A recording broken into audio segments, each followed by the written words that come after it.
अस्सलामुअलैकुम of camera stories के एक न्यू एपिसोड के साथ मैं हूं Mazhar Malik. Thank you so much and love you so much आप सबके प्यार भरे फीडबैक का। आज की जो कहानी मुझे भेजी है, उन्होंने कहा है कि मैं चाहती हूं कि हर खातून जो इस वक्त माँ बनी है या वो बहन के रिश्ते से जुड़ी है या भाई है, कोई भी इस कहानी को इसलिए भी सुने कि खुदा ना करे उनके बच्चों के साथ भी इस तरह का वाक़या, जिनात का वाक़या पेश आ जाए। थोड़ी सी लापरवाही या इल्म ना होने की वजह से, पता ना होने की वजह से ऐसा किसी के साथ भी हो सकता है। तो जो ऐसी कहानी हो जिसमें हॉरर भी हो लेकिन उसमें लोगों के लिए एक सबक है कि आप लोगों ने इस तरह की गलती नहीं करनी, तो मेरी खुशी भी होती है मुझे और पूरी कोशिश होती है उसको मैं प्रोग्राम में शामिल करूं। तो इस कहानी को पढ़ते हुए, सुनते हुए, वॉइस मैसेज में थी, तो मुझे भी अपनी एक कहानी इसी से जुड़ी हुई याद आ गई। मेरे साथ भी एक इसी तरह का सेम वाक़या पेश आया था। तो पहले उन्हीं की कहानी आपको सुनाता हूं क्योंकि मेरा वाक़या सेम उसके साथ जुड़ा हुआ है, लिंक है इस कहानी के साथ। तो एंड में मैं आपको वो अपना वाक़या सुनाता हूं, तो कुछ सवाल जो आपके दिमाग में पैदा हो रहे होंगे इस कहानी को सुन के, तो मेरे वाक़ये को सुनने के बाद आपके सवालों का आपको जवाब भी मिल जाएगा। उन्होंने कहा मेरा नाम फर्जी रख लें, तो आपका फर्जी नाम मिसेस शाहिद कर देते हैं, फर्जी नाम है। बेटे का नाम उन्होंने कहा रियल रहने देते, उनके बेटे का नाम है ज़ीशान। अब तो वो बाहर मुल्क में मुकीम हैं, लेकिन उससे पहले वो मुल्तान शहर में आबाद थी। कहानी भी तकरीबन आज से कोई 32-33 साल पुरानी है। ये वाक़या उनके बेटे के साथ और मिसेस शाहिद के साथ जुड़े वाक़यात हैं जो मैं आज आपको सुनाने जा रहा हूँ। मिसेस शाहिद कहती हैं कि मेरी शादी वक्त से पहले हो गई थी। बेटी थी, उसके बाद एक बेटा हुआ और उसके बाद एक बेटा हुआ। हम लोग मुल्तान में जहाँ रहते थे उस घर की छत पे रात को गर्मियों के दिनों में हम ऊपर ही सोते थे। अब भी मुल्तान शहर में बहुत सारे ऐसे मोहल्ले हैं जहाँ पे लोग आज भी अपनी चारपाइयाँ छतों पे बिछा कर सोते हैं। उस सूरत में ही चारपाई नीचे आती है जब बारिश बरसती है, वरना वो चारपाई वहीं मौजूद रहती है। जैसे ही रात को गर्मी का समा होता है, गर्मी बढ़ती है, तो अपनी अपनी चारपाई पे लोग मौजूद होते हैं। ये लोग भी ऐसा ही करते, दिन सारा काम करते और रात को जब थक जाते गर्मियों में जाके ऊपर छत पे सो जाते थे। इस घर में मिसेस शाहिद एक ऐसी बंदी थी जो महसूस कर रही थी कि इस घर में आने के बाद उनको हल्का फुल्का कुछ ऐसा महसूस हो रहा है कि अगर वो किसी के साथ इसको डिस्कस करें तो वो गलत समझा जाएगा। गलत से मुराद ये है कोई बिलीव नहीं करेगा, यकीन नहीं करेगा और कहेगा इससे पहले तो इस घर में कोई इस तरह का वाकया नहीं हुआ, इर्द गिर्द भी किसी ने कुछ नहीं देखा, तो तुम्हें क्यों महसूस हो रहा है।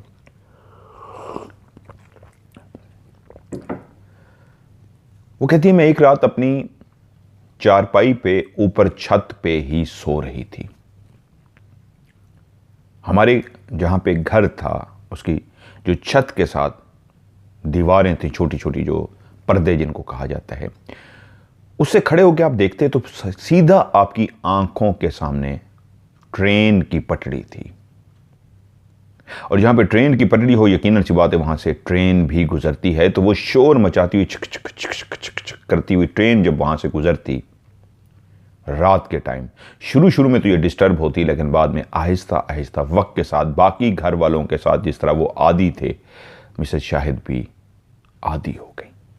लेकिन कहती है फिर भी कभी कभी ऐसा होता कि रात को इस खौफ से आंख खुल जाती कभी फिर ट्रेन गुजरेगी, पूरा घर हिल जाएगा। और जिन घरों के साथ ट्रेन की पटरी है, ये सच है, वहाँ पे जब ट्रेन गुजरती है तो पूरे घर जो होते हैं वो हिल जाते हैं, क्रैक पड़ जाते हैं, दीवारें टूट जाती हैं। लेकिन वो कहती है अब ऐसा होने लगा कि एक रात में अपनी उसी चारपाई पे ऊपर सोई हुई थी कि मुझे लगा ट्रेन की जो पटड़ी बिल्कुल घर के साथ बिछी हुई है वहां पे कोई कूदा है। कूदने की आवाज इतनी ऊंची थी, जिसने भी छलांग मारी थी इतनी जोर से छलांग मारी थी कि वो कहती है मैं गहरी नींद में तो नहीं थी, हल्की फुल्की नींद में थी, उसके बावजूद मेरी आंख खुल गई और मैं अपनी चारपाई से उठ के बैठ गई, ये क्या हुआ है। और उसी लम्हे दोबारा से मेरे कान ने आवाज सुनी, सेम उसी तरह की आवाज जो मैं नींद के बीच में थी, अभी गहरी नींद भी नहीं थी, आंखें बंद करके सोई भी थी, लेकिन मैंने गिरने की, छलांग मारने की आवाज सुनी थी। जब उठ के बैठी तो सेम वही आवाज सुनाई दी। तो अब सिमत का भी पता लग गया, रेल की पटड़ी वाली साइड से वो आवाज आई थी। वो कहती मैं चलती हुई तेजी के साथ उस सिमत में गई कि खुदा खैर करे क्या हुआ है। वहां पे देखा तो कोई भी नहीं था। रोशनी तो थी, अंधेरा भी था, लेकिन इन पटरियों को उजाला दिया हुआ था उस रोशनी ने जो पुल पे ऊपर लगी हुई थी। मैं इर्द गिर्द देखती रही, क्योंकि मेरे दिल में यह खौफ सा आया था, किसी बशर ने क्यों खुदकुशी की है, किसी बशर ने क्यों छलांग मारी है, किसी के साथ कोई हादसा पेश आया है, किसी के साथ क्या हुआ है। इस तरह की बातें सोच के मैं डर गई थी। तभी उठ के देखना, और देखने पे मुझे कुछ भी नजर नहीं आया। ये बात तो एक नॉर्मल सी थी, लेकिन मुझे डर था कि मैं किसी के साथ डिस्कस करूं तो मुझे कहेंगे कि तुम क्या रात को उठ के देखती रहती हो, अगर कोई था तो तुम्हें देखने की क्या जरूरत थी। कुछ दिन और गुजरे, फिर उसके बाद उसी घर के अंदर मुझे इस अंदाज में महसूस होना शुरू हुआ कि जैसे ही मगरिब का अंधेरा होता है तो मैं कमरे के अंदर दाखिल होती हूं तो लगता है कमरे के अंदर कोई और भी मौजूद है। अब कमाल बात थी, उसकी मौजूदगी का मुझे अंदाजा उस सूरत में होना चाहिए था जब मैं उसको देखती। मुझे नजर तो कुछ भी नहीं आ रहा, मैंने लाइट भी जला ली है, पूरा कमरा रोशन है, पूरे कमरे के अंदर सारा मंजर मेरी आंखें क्लियर देख रही हैं, कुछ भी नहीं है, लेकिन फिर भी मेरे जिस्म के रोंगटे गूज़बम्प खड़े हो जाते। कोई है, और मैं जल्दी से बाहर आ जाती, दिल की धड़कन तेज हो जाती। फिर मैं अपने आप से सवाल पूछती कि मैंने देखा भी किसी चीज को नहीं, कमरे में भी कोई नहीं था, तो ये बात बाहर जाके मैंने बताई, सब कहेंगे क्या देखा था, तो मैं क्या बताऊंगी क्या देखा। देखा तो कुछ भी नहीं। तो या खुदाया, मेरे दिल की धड़कन क्यों तेज हो रही है, मुझे ऐसा क्यों महसूस हो रहा है। कुछ दफा ऐसा भी हुआ कि मैं वुजू करने के लिए बाथरूम की तरफ जाने लगी तो वहां मुझे अंदाजा हुआ जो नलका है इस अंदाज में चल रहा है जैसे कोई मुझसे पहले वुजू कर रहा हो। पहली दफा तो मुझे बिल्कुल यकीन नहीं आया, ये पॉसिबल नहीं है। और जैसे ही भाग के मैं सिमत में गई देखने के लिए कि वाकई पानी चल रहा है, तो पानी बिल्कुल नहीं चल रहा था। मैं बाहर आ गई, पानी जो चल रहा था, जिसकी मैंने आवाज सुनी थी, देखा नहीं था, देखने पे तो कुछ नहीं था, लेकिन मैंने आवाज क्लियर सुनी थी, तो ये क्या था, इसको भी वहम समझ के मैंने बुला दिया। लेकिन फिर एक दफा जब इस तरह पानी चलने की आवाज आई तो रुक के सुनती रही, वहम है या वाकई नलका चल रहा है, पानी गिरने की आवाज है। अंदाज इस तरह का था जैसे कोई वुजू करता है, छींटा मारता है, बाजू धोता है, पाँव धोता है, तो एक पानी जो रवानी से चल रहा होता है उसके आगे जब आप हाथ करते हैं, छींटा मारने के लिए पीछे हट जाते हैं, मुंह पे आप छींटा मारते हैं तो उसकी एक आवाज पैदा होती है। मुंह पे जब पानी गिरता है, छींटा पड़ता है, तो उसकी भी एक आवाज है। लेकिन नलका चलता रहता है और छींटा मारने की आवाज आती है। इसी तरह जब आप बाजू को आगे कर लेते हैं और बाजू अपना आप धो रहे होते हैं वजू के लिए, तो कहते हैं मैं इस तरह महसूस करती रही जैसे कोई वजू कर रहा है। लेकिन जब वजू मुकम्मल हो चुका तो मुझे लगा कि घर का कोई और फर्द है जो अंदर वजू कर रहा है, अभी बाहर निकलेगा। लेकिन कोई भी जब बाहर न आया तो मुझे अंदाजा हुआ तो फिर अंदर कौन था। आज तो वहम नहीं था, क्लियर मैंने किसी को वजू करते हुए सुना था, कानों से देखा नहीं था। मैं चाय ठंडी पीता हूं, इसलिए मेरी चाय घंटों चलती है। वो कहती हैं अब इस तरह मुझे महसूस बिल्कुल हो रहा था कि कोई गुजर के गया है। मैंने कभी किसी को देखा नहीं था, लेकिन लगता क्लियर था कोई गुजर के गया है। ऐसा भी हुआ, कमरे में दाखिल हो गए, कमरे में तो कुछ भी नहीं था, लेकिन मुझे क्लियर महसूस हो गया जैसे मैं दरवाजे से दाखिल जैसे ही हुई हूं तो कोई रुका हुआ था, और मैं जैसे दाखिल हुई तो वो गुजर गया है। जिन चीजों को मैं आहिस्ता आहिस्ता महसूस कर रही थी, फिर एक वक्त ऐसा आया कि मुझे लगा कि नहीं, मेरा वहम नहीं है, कुछ है। और उस घर में जब मैं ब्याह के गई थी, छोटी उम्र की थी, ऐसे बातों बातों में कई दफा पूछा भी था आपको लगता है इस घर में या बाहर कुछ ऐसा कुछ है? तो उन्होंने कहा क्या मतलब है? मतलब कुछ ऐसा महसूस हुआ है जैसे दबे लफ्ज़ों में पूछा कि अजीब सी एक्टिविटी। तो घर वालों ने क्लियर इनकार कर दिया कि नहीं, आज से पहले ऐसा कुछ भी नहीं हुआ, हमने महसूस नहीं किया।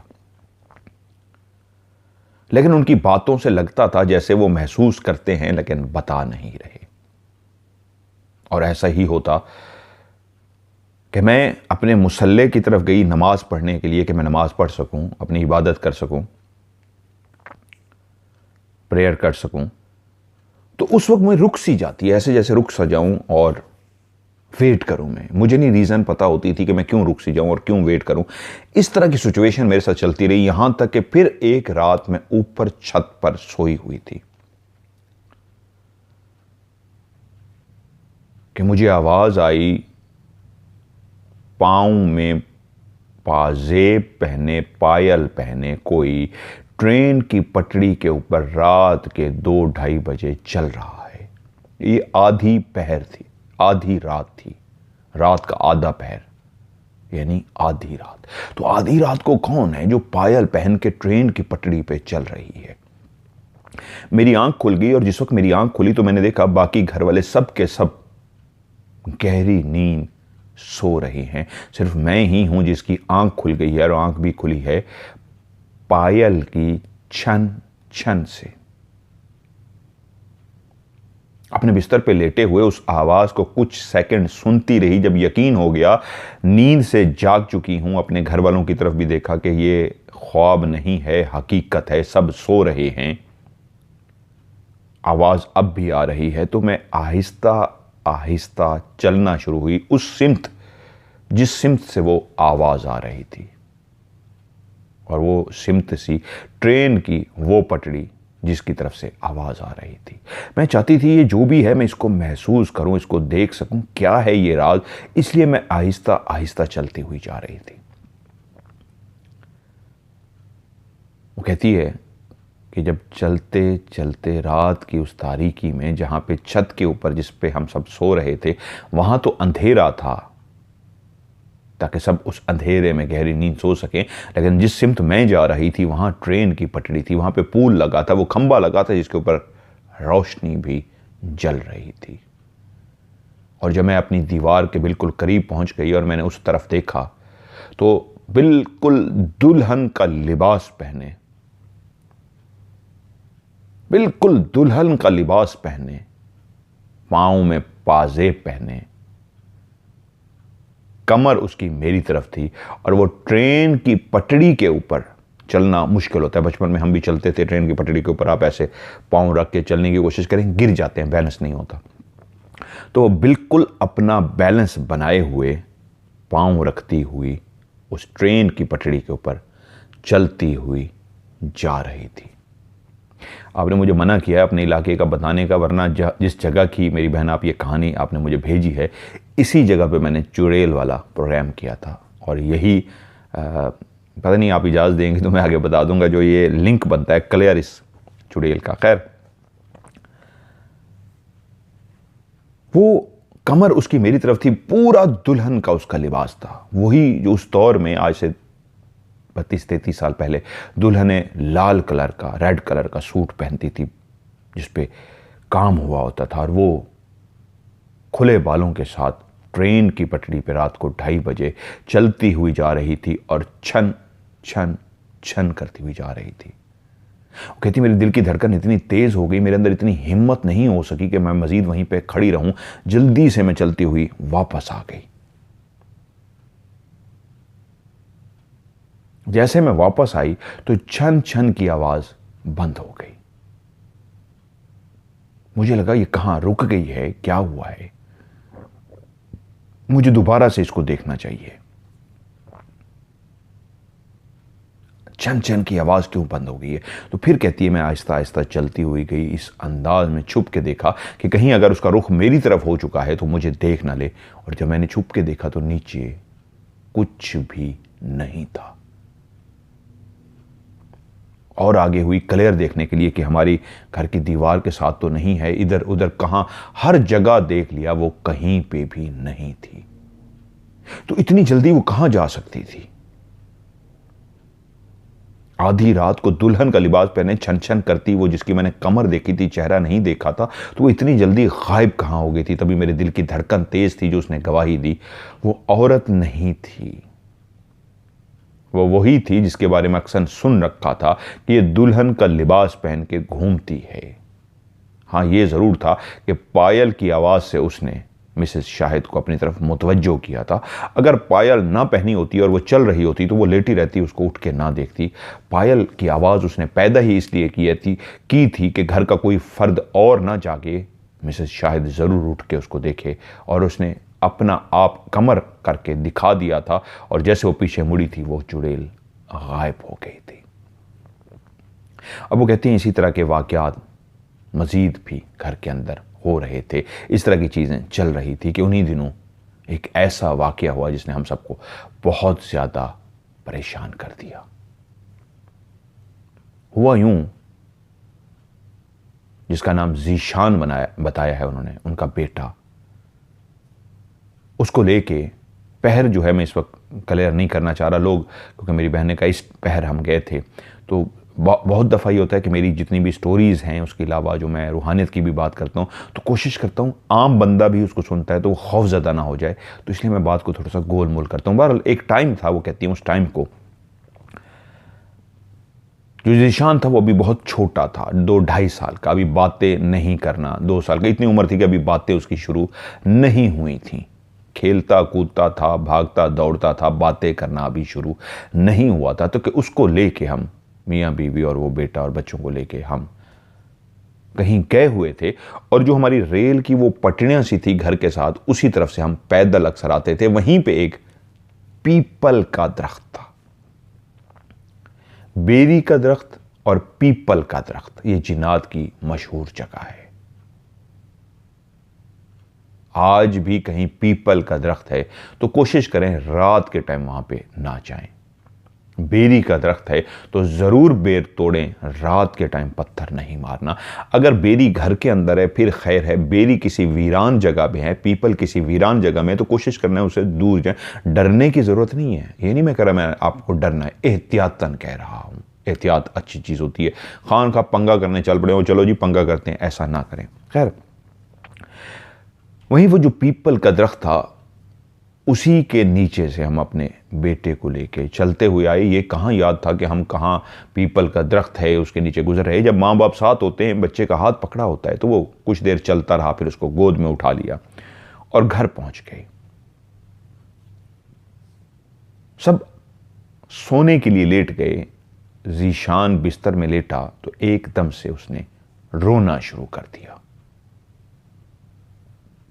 माँ फौरन उठती है जब भी बच्चा रोता है कि कोई बात होगी, भूख लगी है, नींद नहीं आ रही है, बच्चा रो रहा है, तो माँ ने अपनी उसी तरह रूटीन में जिस तरह बच्चे को सुलाते हैं सुलाने की कोशिश की, थपकना शुरू कर दिया, सो जाओ, क्या चाहिए मेरे बेटे को, पानी चाहिए, दूध चाहिए, ये वो जिस तरह माँ पूछती रही। लेकिन ज़ीशान था कि खामोश ही नहीं हो रहा था, मुसलसल रोए जा रहा था। यहां तक कि आज जहां उनको 5 मिनट, 10 मिनट, आधा घंटा सुलाने में लगता था, आज तकरीबन उनको 3 घंटे इस अंदाज में लग गए कि सिर्फ माँ नहीं, बाप नहीं, घर के बाकी फर्द भी परेशान होके बैठ गए कि क्या हो गया है बच्चे को। बच्चा चुप होने का नाम ही नहीं ले रहा। बड़ी मुश्किलों से पता नहीं कब 2-3 घंटों के बाद वो चुप हुआ और सो गया। सबने सुख का सांस लिया कि पता नहीं क्या तकलीफ थी। बच्चा है, बता नहीं सकता, बच्चों को अक्सर पेट में दर्द होता है, गैस सी हो रही थी, इस तरह के बहुत सारे इश्यूज होते हैं बेचारे मासूम के, बोल तो वो सकते नहीं है, तो माँ बाप परेशान हो जाते हैं। जब वो सो गया तो उन्होंने कहा शुक्र है अब बाकी लोग भी सो जाएं। वो अभी सोने के लिए अपने अपने बिस्तर पर लेटे ही थे कि ज़ीशान ने फिर से रोना शुरू कर दिया।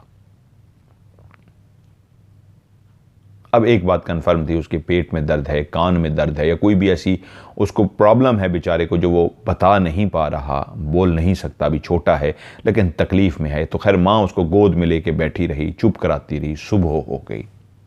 सुबह किस टाइम वो सो गया, माँ ने सुख का सांस लिया।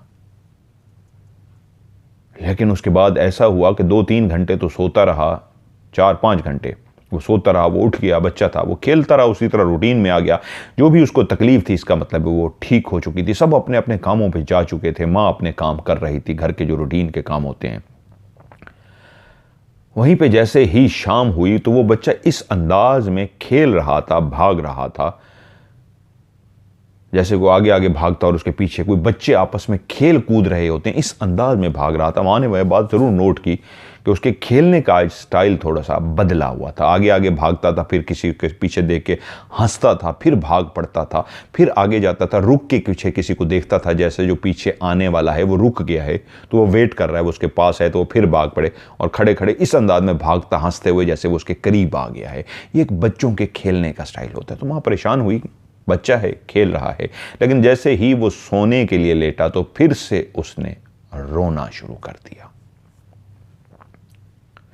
और ये सिलसिला रोने का उसका 2-3 दिन मुसलसल ऐसा रहा कि दूसरे दिन ही वो उसको डॉक्टर के पास लेके गए कि डॉक्टर साहब बच्चा बहुत ज़्यादा रो रहा है। पूरा बच्चे का चेकअप किया गया, लेकिन कोई भी ऐसी अलामत ना पाई गई जिस पे डॉक्टर कहते हैं कि इसको ये प्रॉब्लम है। एहतियातन डॉक्टर जिस तरह कहते हैं ये कर लें, ये कर लें, वो सब कर दिया गया, लेकिन बीमारी कोई ट्रेस ना हो सकी। डॉक्टर ने कहा बच्चा माशाल्लाह बहुत फिट है। बच्चों की जो 2-3 बीमारियां होती हैं डॉक्टर को पता होता है। घर आए, बच्चा फिर रोए जाए। तो आप एक बात क्लियर हो गई थी, डॉक्टर वाला कोई इशू नहीं है, लेकिन बच्चे के साथ कोई इशू है। तो किसी ने मशवरा दिया कि तीसरा दिन है, बच्चा मुसलसल रोए जा रहा है, आप वो जो आपके जानने वाले हैं उनके पास बच्चे को ज़ीशान को लेके जाएं। वो अल्लाह वाले हैं, वो पढ़ेंगे तो आपको बेहतर बता देंगे कि क्या इशू है। वैसे शायद कहती है मैं ज़ीशान को घर लेके उनके पास पहुंच गई और उनको सारी बात बताई कि जी ऐसे ऐसे मामला है और ऐसे ऐसे है। उन्होंने ज़ीशान को देखा और उन्होंने कहा ठीक है, इसको आप वापस घर भिजवा दें। ज़ीशान घर चला गया और उसको सुलाने की कोशिश हो रही थी कि वो ज़ीशान सोए, और माँ नहीं जानती थी अब घर में क्या हो रहा है। माँ बैठी है सामने, वो बुजुर्ग बैठे हैं। तो माँ ने पूछा अब बताइए क्या माजरा है। उन्होंने कहा आंखें बंद करो, मैं पढ़ाई करूंगा। उस पढ़ाई में आपने मुझे बताते जाना है आपको नजर क्या आ रहा है, तो हम ट्रेस कर लेंगे कि प्रॉब्लम है क्या। वो कहती है मैं कैसे देखूंगी। उन्होंने कहा बेटा कुछ भी नहीं करना, बस आंखें बंद करो, जिस तरह इंसान ख्वाब देखता है ऐसे ही तुम बैठी होगी, तुम्हारी आंखों के सामने एक स्क्रीन चलना शुरू हो जाएगी, जैसे कोई पिक्चर चलती है, ऐसे सब कुछ क्लियर हो जाएगा, बस तुम बताती रहना। वो कहती मैंने आंखें बंद कर ली, उस बुजुर्ग ने पढ़ना शुरू कर दिया, और थोड़ी देर के बाद मैंने देखा कि एकदम से जो मेरी आंखों के आगे अंधेरा था एकदम से रोशनी आ गई, बंद आंखों के आगे रोशनी, और मैं देख रही हूं हमारे घर की छत है, वही मंजर है, चारपायां हैं, छत है। मैंने कहा जी मुझे कुछ नजर आ रहा है। पूछा क्या देख रही हो। मैंने कहा जी छत है हमारे घर की जो मुझे नजर आ रही है। उसने कहा नहीं, छत किसकी है। उन्होंने कहा हमारे घर की है। कहते ठीक है, छत से नीचे उतरना शुरू कर दो, ढूंढो तुम्हारा बच्चा इस वक्त कहां है। तो मुझसे शायद कहती हैं कि मैं उसी स्क्रीन में जो मेरी बंद आंखों से मैं देख रही हूँ, मुझे ना मैं चलती हुई सीढ़ियों से नीचे आना शुरू हो गई। नीचे आते आते घर में ढूंढते ढूंढते एक कमरे में मैंने देखा रोने की आवाज आ रही है। मैंने कहा लगता है बेटा मेरा वहां पे है, और मैं चलती हुई उस कमरे में पहुंच गई हूं। मैंने कहा जी मुझे मेरा बेटा नजर आ गया है, वो सामने है, रो रहा है। तो वो बोले और क्या नजर आ रहा है। तो उसी लम्हे मैंने देखा मेरे बेटे के बिल्कुल सरहाने वाली साइड पे इर्द गिर्द बाकी फैमिली वाली बैठे हैं, लेकिन एक साइड जो खाली थी सरहाने वाली साइड पे, चारपाई पे जिस तरह बच्चा को लिटाया होता है तो दूसरी चारपाइयों पे लोग बैठे होते हैं, सिरहाने वाली साइड जो खाली थी उस साइड पे एक भयानक खौफनाक किस्म की औरत और उसके 2 काले स्याह खौफनाक किस्म के छोटे छोटे बच्चे वहीं उसके सिरहाने खड़े हैं। वो चुप होता है, वो उसको थप्पड़ मारते हैं और उसको ऐसे हाथ से बुलाते हैं जैसे बच्चे कह रहे हैं आओ खेलो। वो रोना शुरू कर देता है, रोते रोते रोते रोते थोड़ी देर के बाद चुप करता है तो वो फिर से थप्पड़ मार देते हैं। तो मैं कांप सी गई। मैंने उनको बताया बुजुर्ग को कि मेरे बेटे को कोई मार रहा है। उन्होंने कहा कौन है। मैंने कहा एक भयानक सी औरत है और उसके साथ 2 बच्चे हैं उसके काले से, वो मार रहे हैं उसको, इशारा इस तरह कर रहे हैं जैसे खेलने के लिए कोई बुलाता है। उन्होंने कहा ठीक है अब बाहर निकल आओ। कहती हैं मैं उसी तरह, मेरा दिल नहीं चाह रहा था, मेरी ममता तड़प गई थी। मेरे बेटे को एक भयानक औरत जिसके 2 बच्चे भयानक से मेरे बेटे को मार रहे थे, मैं उस कमरे से ये देख के मंजर बाहर तो आ गई, लेकिन अभी तक मेरी आंखें बंद थी। मैं उस बुजुर्ग के सामने थी कि तभी उस बुजुर्ग ने कहा, अब उस कमरे में जाओ जिस कमरे में तुम्हें डर लगता है। कहती है मैं उस कमरे में गई और जैसे ही दाखिल हुई कहती है बैठ जाओ। मैं वहां जाके बैठ गई और कहती है अपने इर्द गिर्द देखो। और जैसे ही मैंने अपने इर्द गिर्द देखा तो मेरे साथ दो बुजुर्ग हस्तियां बैठी हुई थी।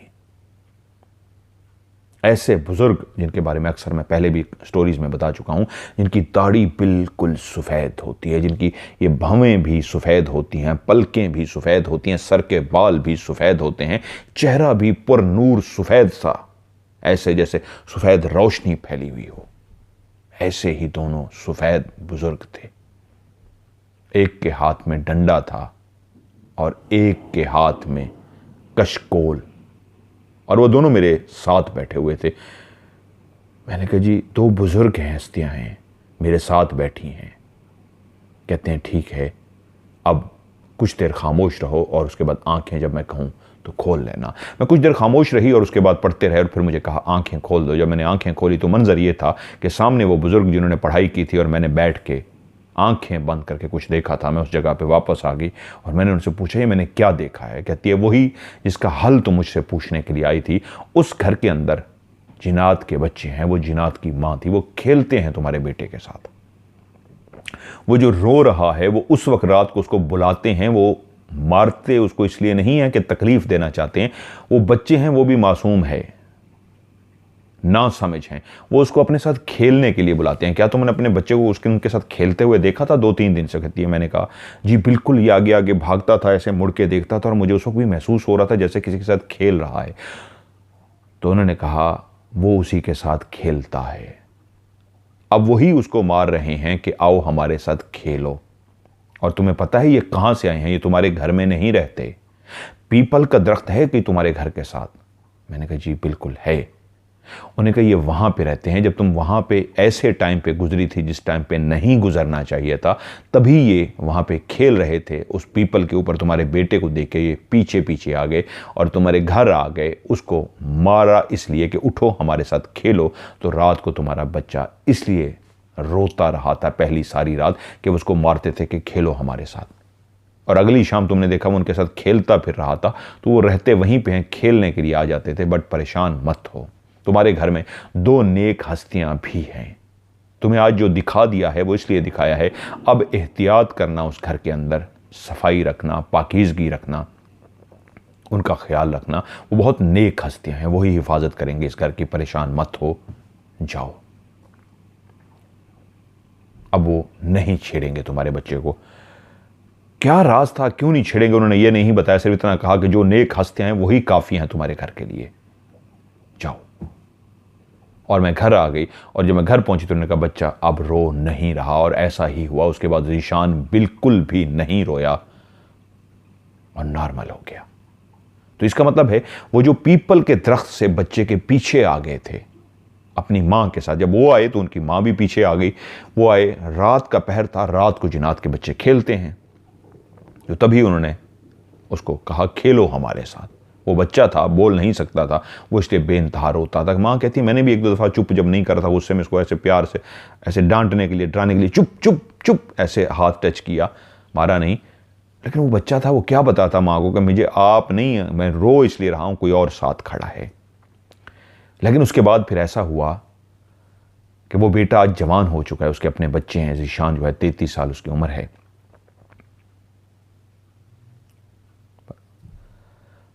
वो आज भी और मेरे बाकी बच्चे भी उन बुजुर्गों से इतना मानूस हो चुके हैं कि बुजुर्ग आज भी उस घर में रहते हैं, इनके साथ रहते हैं कि हर जुमेरात को वो कहते हैं, मेरा बड़ा बेटा उनके लिए अगरबत्ती जलाता है। घर को हम साफ सुथरा रखते हैं, घर को हम पाकीज़ा रखते हैं, हर वो बात का एहतराम करते हैं। उस कमरे में बैठते भी इस अंदाज में है कि उनको कमर ना हो, उनको हमारी वजह से कोई बात बुरी ना लगे, वहाँ पे कोई गुस्से वाली बात ना करें, खिलखिला के हंसते तक नहीं है। अदब व एहतराम का जो सिलसिला होता है, असातिज़ा के लिए हो, वालिदैन के लिए हो, पीरो मुर्शिद के लिए जिस तरह होता है, तो वही रवैया हम रखते हैं उस कमरे में जाके कि हम आपके अदब में, एहतराम में खामोश हैं, हंस भी नहीं रहे, बदतमीज़ी भी, कोई भी ऐसी हरकत नहीं करते जो उनको बुरी लगे। हर जुमेरात को अगरबत्ती भी लाते हैं। उस बुज़ुर्गों को मिसेस शाहिद कहती हैं, मेरे अलावा मेरे बेटे भी देख चुके हैं और उन्होंने उनको देखा है 2 बुजुर्गों को, और उन्होंने उनका नाम रखा है, एक का डंडे वाला बाबा और एक का कशकोल वाला बाबा। अब मिसेस शाहिद ने भी उस वक्त आंखें बंद करके जो देखा था, एक के हाथ के में डंडा था और एक के हाथ में कशकोल था। कशकोल वो जो पहला ब्लैक सा होता था जिसमें गदागर बन के आवाज़ लगाते थे, और एक कशकोल अपने आगे कर देते थे कि इसमें जो डालना है, खाना, सिक्के, पैसा, जो भी डालना है इस कशकोल में डाल दो। तो एक कशकोल वाला बाबा और एक डंडे वाला बाबा। अब बच्चे भी उनके साथ मानूस है। उसके बाद भी कई दफ़ा ऐसे इश्यूज़, ऐसे प्रॉब्लम आए, मिसेस शाहिद कहती हैं, लेकिन मैं, जो उस बुज़ुर्ग ने मुझे कहा था ये पढ़ना और दम कर देना, मैं पढ़ती और दम कर देती। बेटी के साथ भी एक दफ़ा ऐसा हुआ, कोयले जलाते उनका सांस बंद हो गया, और मुझे जब कहा, मैंने पढ़ाई की तो मुझे पता लगा सांस नहीं, हवा थी। वही हवा जिनको हम जिन्नात कहते हैं, जो हमें नज़र नहीं आते लेकिन हवा की सूरत में मौजूद होते हैं। तो मैंने कहा परेशान होने की ज़रूरत नहीं, ये ठीक हो जाएगी। ऐसे बहुत सारे मामलात रहे, लेकिन सबसे अहम बात जो उस घर की थी कि उस घर में जो 2 नेक बुज़ुर्ग हस्तियाँ, जिनको मैं बुज़ुर्ग कहता हूँ, उस घर में 2 बुज़ुर्ग रहते हैं, तो वो बुज़ुर्ग नहीं, असल में जिन होते हैं, जो एक इंसानी बुज़ुर्ग का रूप धार के नज़र आते हैं, इसलिए हम उनको बुज़ुर्ग कहते हैं। असल में वो जिन होते हैं जो आपको इंसानी रूप के अंदर एक सफ़ेद बारिश, एक ऐसा खूबसूरत बुज़ुर्ग बन के जिसके चेहरे पे नूर ही नूर हो, तो वो इस तरह का वजूद इसलिए अपनाते हैं कि आपको अंदाज़ा हो सके ये इबादत गुजार हैं, इनको तंग नहीं करना, इनकी इबादत में खलल नहीं डालना। तो उन्होंने जो कहानी में मुझे मैसेज दिया वो ये है कि उन माँओं, बहनों, भाइयों को कहें कि अपने बच्चों को स्पेशली ऐसे टाइम में, जिससे अंदाज़ा होता है कि इस टाइम बाहर नहीं जाना, ऐसे टाइमों में ऐसे पीपल के, बेरी के, जो इस तरह के दरख्त हैं उसके नीचे ना लेके जाएं। अगर लेके ही जाना है तो उनसे लाजमी, उस बहन ने कहा है, मेरी रिक्वेस्ट कीजिएगा, घर से निकलते हुए अपने बच्चों पे दम कर दिया करें, कुरान मजीद की आयत पढ़ लिया करें। आप जिस भी मज़हब से हैं, अपने मज़हब के हिसाब से, ये नहीं कि सिर्फ मुसलमान हैं तो आप हिंदू हैं, आप मसीह भाई हैं, आप सिख भाई हैं, जो भी मज़हब से हैं, तो आप अपने अपने बच्चों की वो जो हिफाजती आपको दुआएं आपके मज़हब के हिसाब से हिसार बताया जाता है, वो लाजमी करके जाएं। छोटे बच्चों को जिनकी उम्र 5 साल तक हो, 5 साल के बाद क्योंकि बच्चा माशाल्लाह समझदार हो जाता है, बातें बताना भी शुरू कर देता है, तो इसलिए डरने की ज़रूरत नहीं होती है। 5 साल के जितने भी बच्चे हैं उनको घरों से जब बाहर निकालें तो उनको पढ़ के उनके ऊपर दम कर लिया करें, और जब घर में दाखिल हों तो दोबारा से उनके ऊपर पढ़ के दम कर लिया करें। ये उनका मैसेज था जो मैंने आपको दे दिया। मैंने शुरू में कहा था मैं अपनी कहानी भी सुनाऊँगा। उनके बच्चे आज उनको 2 बुज़ुर्ग, जिनको 2 नामों से पुकारते हैं, डंडे वाला बाबा जी और कशकोल वाला बाबा जी। तो ये कशकोल हाथ में क्यों होता है? वो तो जिन है, नेक जिन, इबादत गुजार जिन, तो उनके हाथ में वो भीख मांगने वाला कशकोल, गदागर बन के मांगने वाला कशकोल क्यों है?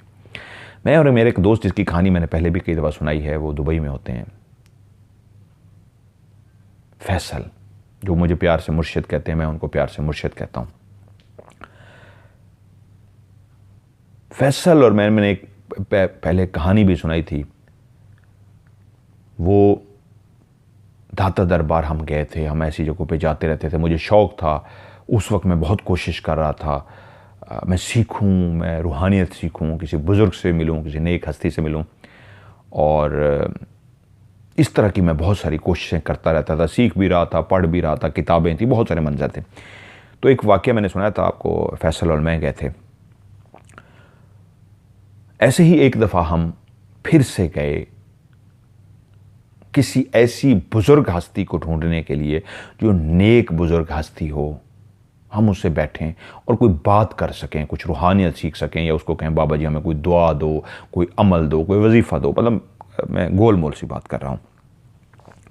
फैसल गुलियानी। तो वहीं पे तकरीबन रात हो चुकी थी, मगरिब के बाद हम लोग गए थे, नमाज़ पढ़ी वहाँ पे मगरिब की, और उसके बाद हम वहाँ पे थे। तो मुख्तलिफ़ बुज़ुर्गों को हमने देखा। एक बुज़ुर्ग वहाँ पे अपनी चादर बिठाए बैठा हुआ था, लोग उसके साथ बैठे हुए थे, बड़े बड़े उसके बाल थे, उसका हुलिया बुज़ुर्गों जैसा था। वो बुज़ुर्ग नहीं था। बुज़ुर्ग से मुराद ये होती है, मैं ऐसे बुज़ुर्ग की बात कर रहा हूँ जो हकीकत में बुज़ुर्ग हो। 2 तरह की यहाँ पे भी बात हो जाएगी। एक तो बुज़ुर्ग जिस तरह घरों में बुज़ुर्ग होते हैं, और एक वो बुज़ुर्ग जो हम कहते हैं रूहानियत के बुज़ुर्ग होते हैं। एक वो बुज़ुर्ग जो असल में पहुंची हुई हस्ती होती हैं। हम पहुंची हुई हस्ती वाले बुजुर्ग के पास जाना चाह रहे थे। तो उस बुजुर्ग के साथ देखा, बैठा, वो उसको पंखा कर रहे हैं, गर्मियों के दिन थे, उसके मुरीदैन पंखा कर रहे हैं, वो बैठा हुआ है, लोग बैठे हुए हैं। हमने कुछ देर बैठे और बातें नहीं की और उठ के आ गए। नहीं, फिर एक और बुजुर्ग नज़र आया, डंडा लेके खड़ा हुआ था, उसके बहुत लंबे लंबे बाल थे, उसने चेहरे पे बाल डाले हुए थे। वो कुछ देर के लिए वो बाहर निकला, एक कमरे से आया जगह से, और बाहर आके उसने खड़ा किया। एक आंख उसकी नज़र आ रही थी, बाकी पूरा चेहरा छुपा हुआ था। उस आंख से वो देख रहा था इधर उधर। उसकी आंख देखते मैंने कहा छोड़ दे यार, ये भी वो तो क्लियर था, वो एक ड्यूटी पे था।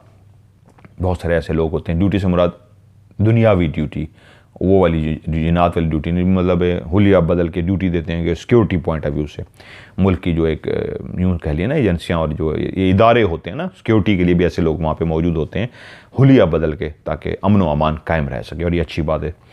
तो वो अमन व अमान को कायम रखने वाला एक बाबा था जो इस अंदाज में था। हमने देखा, कहा कि ये भी बाबा है। वहीं मुख्तसर करूँ ढूंढते ढूंढते एक ऐसा बुजुर्ग नज़र आया जिसके कपड़ों से लगता था वही चोला पहन रखा था, चूगा पहन रखा था, लंबा सा पाँव तक, जो गदागर भीख मांगने वाले, सवाली बन के फिरने वाले, उसी तरह का था। और उसके हाथ में कशकोल था, वही ब्लैक सा मांगने वाला जो कशकोल रखते हैं, वो कशकोल था। नंगे पाँव था, पाँव उसके सफ़ेद थे, और जिस हाथों से उसने कशकोल पकड़ा हुआ था वो हाथ भी बिल्कुल सफ़ेद थे।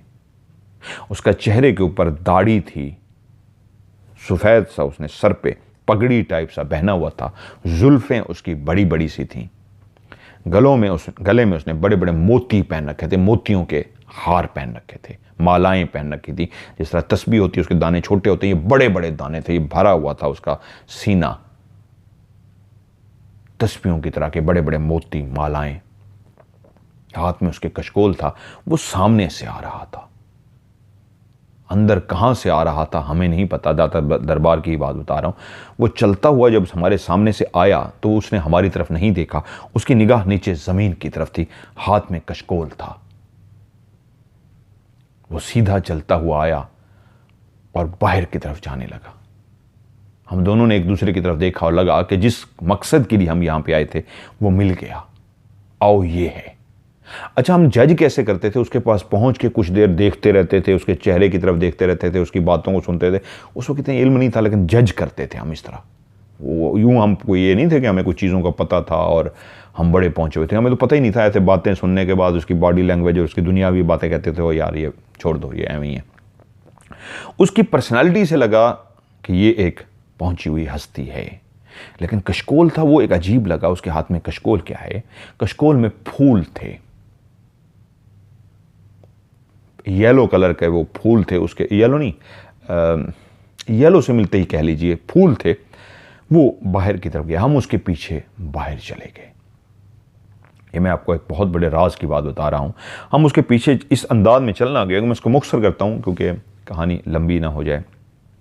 हम उसके पीछे चलते हुए वो नीचे की तरफ जाना शुरू हो गया, एक ऐसी जगह पे जो आगे वीरान थे। वो अच्छा एरिया नहीं था लेकिन वीरान एरिया था। हम हैरान ये हो गए कि ये इस सिमत में क्यों जा रहा है। आगे जिस जगह से वो स्मेल शुरू होती थी, बदबू शुरू होती थी, सारा शुरू होता था, उससे बहुत पहले ही जब वो पहुंचा है तो उसने ऐसे मोड़ सा लिया और हम उसके बिल्कुल करीब पहुंच चुके थे। यानी वो सामने नहीं गया, राइट उसने टर्न लिया। इसका मतलब वो उस तरफ नहीं जा रहा था, चाह रहा था जो स्मेल वाला हिस्सा था। जैसे ही उसने राइट मुड़ा है सीधे हाथ को, उसी लम्हे हम भी उसके पीछे थे। जैसे वो मुड़ा है हम भी मुड़े हैं, तो आगे वो बुजुर्ग नहीं था। वो कोई ऐसी जगह नहीं थी। मजेदार बात यह थी, वो बंद जगह थी जहां वो मुड़ा था। हम जैसे ही उसके पीछे मुड़े थे, आगे दीवार थी। यानी एक सीधी दीवार जा रही है, आगे मुड़ रही है, और जैसे ही वो मुड़ा था आगे जाके वो दीवार बंद हो जाती थी। या वो मुड़ा है, हम भी उसके पीछे मुड़े हैं और वो गायब हो गया है। यानी कि उसके और हमारे बीच में जो फासला था 4 से 5 कदम का भी नहीं होगा, 2 से 3 कदम का फासला था। हम बिल्कुल उसके करीब पहुंच गए थे कि बात ही करने वाले थे। यानी इतना फासला हमारा कम हो गया था कि 1-2 कदम के बाद हम उसको हाथ टच करते और कहते बाबा जी आपसे बात करनी है, कि हाथ टच करने वाले ही थे कि वो मुड़ा और हम भी मुड़े और वो गायब हो गया। तो बात यह है, तो फिर उसके हाथ में कशकोल क्यों था? जो इनको नज़र आता था, एक डंडे वाला बाबा और कशकोल वाला बाबा। तो कशकोल क्यों था, तो ये आज राज इसलिए खोल रहा हूँ, इसलिए बता रहा हूँ। ये जो नेक बुज़ुर्ग हस्तियाँ होती हैं जिनके हाथों में कशकोल होता है, गदाकर का रूप धार के ये फिरते हैं, इनकी ड्यूटियाँ लगी होती हैं। राह चलते लोगों के आंखें और माथे को पढ़ लेते हैं। आंखों को और माथे को जब ये पढ़ लेते हैं तो इनको ये भी पता लग जाता है ये बशर किस मुसीबत दुख परेशानी में है, और जाते जाते एक फूंक मार जाएंगे, इस अंदाज की फूंक मार जाएंगे, या फिर यूं हाथ कर जाएंगे, ऐसे जैसे टच भी नहीं करेंगे, ऐसे जैसे आपको आशीर्वाद दे रहे हो, ऐसे आपके हाथ पे बुजुर्ग हाथ रखते हैं माथे पे, ऐसे प्यार से आप सलाम करते हैं, झुकते हैं बुजुर्ग के आगे, तो वो आगे से कहते हैं जीते रहो, और सर पे ऐसे शफकत भरा हाथ रखते हैं। तो इस अंदाज में दूर से ऐसे हाथ रखेंगे, या बहुत तकलीफ में आप तो फिर टच भी कर देते हैं हाथ, आपको लम्स महसूस होगा सर पे कि किसी ने हमारे सर पे ऐसे हाथ टच किया है। ये ड्यूटी पे होते हैं, आप इनको जज नहीं कर सकते। ये ना हो मेरी इस बात के बाद हर बंदा उठ के ऐसे, बहुत सारे ढोंगी भी फिर रहे हैं जो गेटअप बना के फिर रहे होते हैं, उनके पीछे चल पड़े। इन नेक बुजुर्ग हस्तियों को ढूंढना नामुमकिन है। वजह, ये अपना आप शो नहीं कराते, होते हैं आपके इर्द गिर्द हैं। कशकोल क्यों होता है, इस कशकोल में मीठा रखते हैं। ये भी मैं आज आपको मजे को, कोई ना कोई मिठाई रखते हैं, खाते भी हैं और जाते हुए किसी को दे भी जाते हैं। एक वाकया है, आगे आपको किसी स्टोरी में सुनाऊंगा, ये मिठाई वाला वाकया जो हमारे साथ हुआ। ये मिठाई दे भी जाते हैं, लेकिन ये एक रूप धारना होता है। इस कशकोल का मतलब ये होता है कि लोग जो कशकोल लेके फिरते हैं वो मांगते हैं। ये जो नेक बुजुर्ग हस्ती जो जिनात होते हैं, लेकिन जिनके पास कशकोल होता है, इनके हाथ में कशकोल बांटने के लिए होता है, मांगने के लिए नहीं। इस कशकोल से बांटते हैं, ऐसे हाथ डालेंगे और जाते हुए दे जाएंगे। कभी कभी ज़िंदगी में किसी न किसी बाबे को ऐसे देखा होगा, वो मांग भी नहीं रहा होता, बल्कि अपने कशकोल में ऐसे हाथ उठा के कोई चीज़ निकालता है और किसी बच्चे को, बड़े को ऐसे दे के आगे बढ़ जाता है। किसी न किसी के साथ ज़रूर हुआ होगा, नीचे कमेंट्स में ज़रूर लिखिएगा। वो मांगने वाला नहीं था, तो उसके हाथ में कशकोल था, वो तो उसने मांगा नहीं, उल्टा मांगने की बजाय अपने ही कशकोल में से किसी को उठा के उसने कोई चीज़ दे दी, खाने वाली कोई चीज़, और आगे चला गया।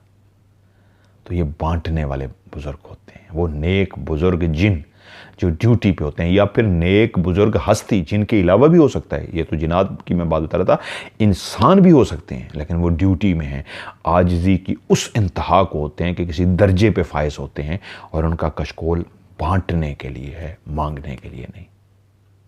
क्लियर हो गया कि वो डांग वाला बाबा क्यों है और वो कशकोल वाला बाबा क्यों है।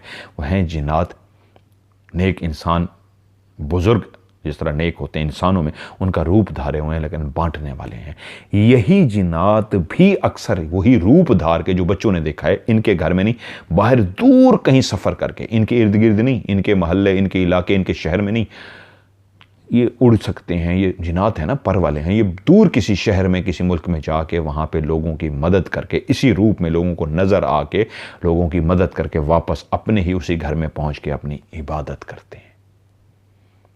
इसलिए अपने इलाके में क्यों नहीं जाते कि कोई पहचान ना ले, बच्चा ही ना देख ले इनका। जिस तरह ज़ीशान के साथ वाक़या हुआ, तो हो सकता है ज़ीशान के तो वही बाबा जी हैं जो फिर रहे हैं इस इलाके में, जो हमारे घर में रहते हैं, तो इसलिए वो दूर ऐसी जगह पे होंगे जहाँ पे उस घर के मकीन उनको ना देख सकें। यानी ये दूर इसलिए जाते हैं कि अपने घर जिस इलाके में रह रहे होते हैं उनके सामने शो हो चुके होते हैं। जिस तरह मिसेस शाहिद को, उनकी बेटी, बेटों, सबको नज़र आ चुके हैं, और वो इनको इस नामों से पुकारते हैं, डांग वाला बाबा, डंडे वाला बाबा और कशकोल वाला बाबा।